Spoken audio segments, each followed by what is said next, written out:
Facility. Student-led startups. Great academic exposure. KL. Deemed to be university. Hello, నా పేరు doctor G Venkateswarlu, doctor Sarajas ayurvedic hospital, Kukatpally, Hyderabad. ఈరోజు మనము మలద్వారం బయట ఏర్పడేటువంటి పెరియానల్ యాబ్సెస్ గురించి తెలుసుకుందాము. దీన్నే చాలామంది ఏమంటుంటారు, వాడుక భాషలో సెగ్గడ్డలని చెప్తూ ఉంటారు. అసలు పెరియానల్ యాబ్సెస్ అంటే ఏంటి, ఎందుకు వస్తుంది, అది అలానే ఉన్నట్లయితే దాన్ని ఏ విధంగా మారుతుంది అనేది మనం చూద్దాం. పెరియానల్ యాబ్సెస్ అంటే పెరియానల్ మలద్వారం చుట్టుపక్కల ఉన్నటువంటి గోడల మీద ఒక గడ్డ లాంటిది ఏర్పడినప్పుడు దాన్ని పెరియానల్ యాబ్సెస్ అంటారు. సో ఇవి ఎందుకు వస్తుందని చూసినప్పుడు మనకి మలద్వారం లోపల యానల్ క్రిప్ట్స్ ఉంటాయి. ఆ క్రిప్ట్స్ అనేవి ఒక నాళం ద్వారా యానల్ గ్లాండ్స్ కనెక్ట్ అయి ఉంటాయి. ఈ గ్లాండ్స్ ఇన్ఫెక్ట్ అయినప్పుడు, అంటే క్రిప్ట్ ద్వారా ఈ ఇన్ఫెక్షన్ ఎప్పుడైనా సరే ఈ ట్యూబ్ ద్వారా గ్లాండ్లోకి వెళ్ళినప్పుడు ఈ గ్లాండ్ ఇన్ఫెక్ట్ అయిపోయి మనకి బయట గడ్డ లాంటిది ఏర్పడుతుంది అన్నమాట. సో దాన్నే పెరియానల్ యాబ్సెస్ అంటారు.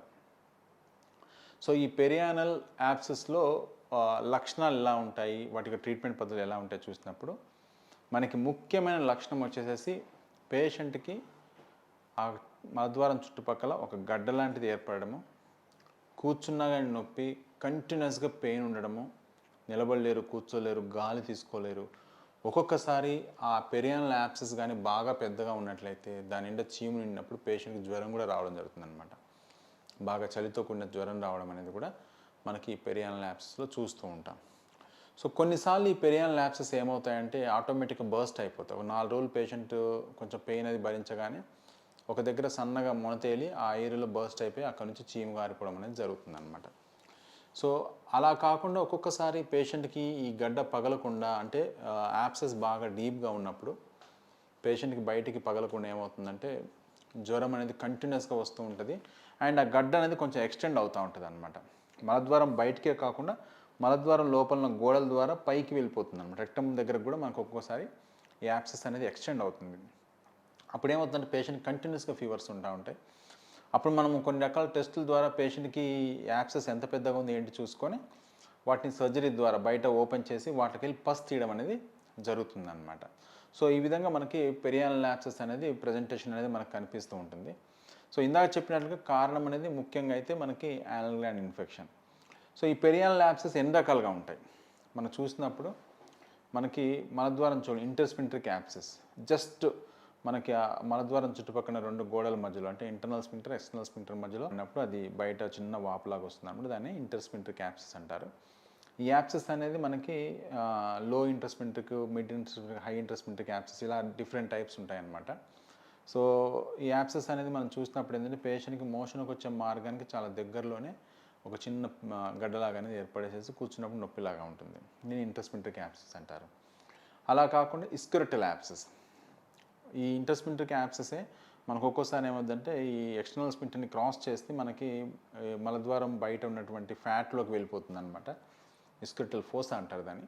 అక్కడికి వెళ్ళినప్పుడు యాబ్సెస్ యొక్క సైజ్ చాలా పెద్దగా అవుతుంది అప్పుడు, ఎందుకంటే దాని చుట్టుపక్కల ఎలాంటి రెస్ట్రిక్షన్ ఉండదు. దానివల్ల యాబ్సెస్ యొక్క సైజ్ బాగా పెద్దగా అవుతుంది. దీంట్లో పేషెంట్కి ఫీవర్ అనేది ముఖ్యమైన లక్షణంగా చెప్తూ ఉంటారు. అండ్ ఈ యాబ్సెస్ అనేవి కూడా చాలా పెద్దగా ఉంటాయి.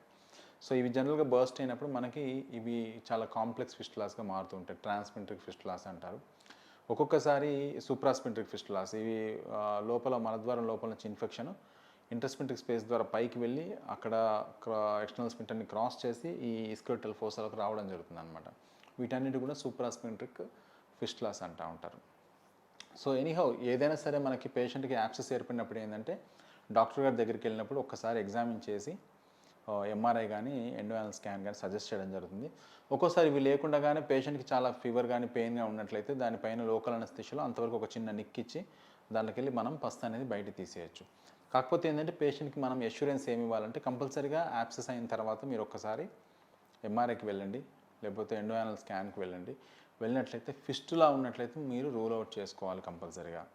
ఒకవేళ ఫిస్టులాగా ఉన్నట్లయితే మళ్ళీ ఇదే ఏరియాలో మళ్ళీ పెరియానల్ యాబ్సెస్ వచ్చే అవకాశం ఉంటుంది. కాబట్టి మీరు ఈ ఫిస్టులాని మనం కంప్లీట్గా ట్రీట్ చేసుకుంటేనే మళ్ళీ మీకు ఆ ఏరియాలో పెరియానల్ యాబ్సెస్ అనేది వచ్చే అవకాశం ఉండదు. కాకపోతే ఏంటంటే కొన్నిసార్లు డాక్టర్ గారు దాన్ని టైంకి డ్రైన్ చేసి ప్రాపర్గా దాన్ని అంతా క్లీన్ చేసి నీట్గా ఉంచినట్లయితే జనరల్గా మనకి ఇంటర్నల్ ఓపెనింగ్ అనేది అంత వైడ్ లేకుండా చాలా నేరో అయిపోయి మళ్ళీ యాబ్సెస్ అనేది కొన్ని సంవత్సరాలు కూడా రాకుండా కూడా ఉండే అవకాశం ఉంటుందన్నమాట.